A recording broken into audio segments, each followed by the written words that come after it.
O tema de terça-feira é a Igreja Reveladora da Sabedoria de Deus.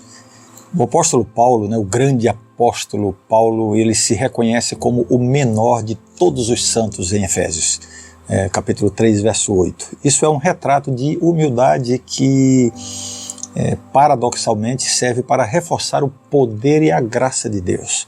O Evangelho não é um presente concedido devido ao valor intrínseco de um indivíduo, mas é um testemunho da generosidade de Deus. Agora, essa visão de Paulo sobre si mesmo nos ensina algo mais profundo ainda.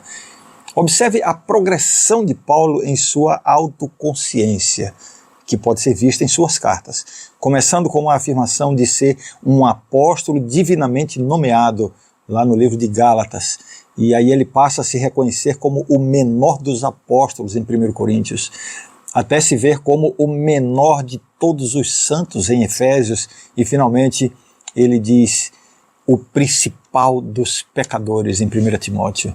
A cada passo, à medida que ele se aproxima mais de Deus e do ministério que Deus lhe confiou, ele se vê em um contraste cada vez maior com a santidade de Deus.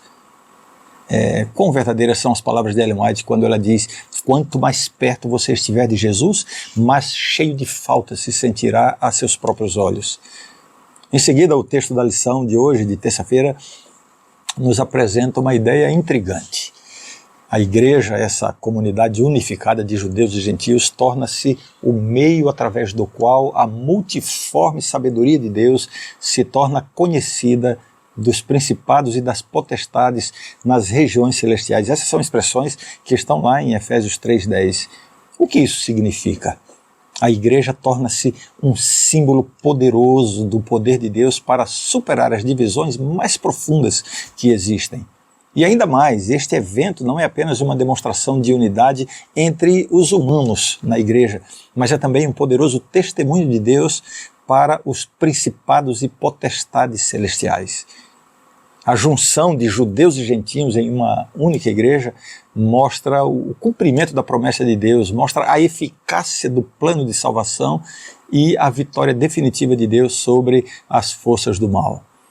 Num contexto mais amplo, pensando na batalha, no grande conflito cósmico entre o bem e o mal, a unidade na igreja serve como uma afirmação da derrota final do mal. Veja só a dimensão que existe nessa experiência de unidade na igreja. Infelizmente, o contrário também é verdade. Quando há divisões e discórdias na igreja, Deus é desonrado e os principados e potestades rejubilam com isso.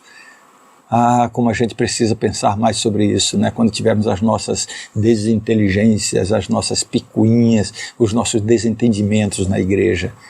Nessa perspectiva, a igreja é muito mais do que um mero coletivo de crentes.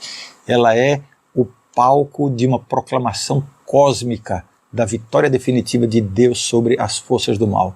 O simples fato da existência da igreja, reunindo pessoas que antes viviam divididas, reunindo essas pessoas em uma só família, isso já é um testemunho da eficácia do plano de Deus. É na unidade que a igreja anuncia a derrota final das forças espirituais negativas e revela o cumprimento da visão de Deus de fazer convergir nele, em Cristo, na dispensação da plenitude dos tempos, todas as coisas, tanto as do céu quanto as da terra. Efésios 1:10. Isso é grandioso, é extraordinário e faz pesar sobre nós uma responsabilidade, uma solenidade muito grande. Agora veja como você pode ajudar a sua igreja local a viver essa unidade. Até amanhã. Um abraço.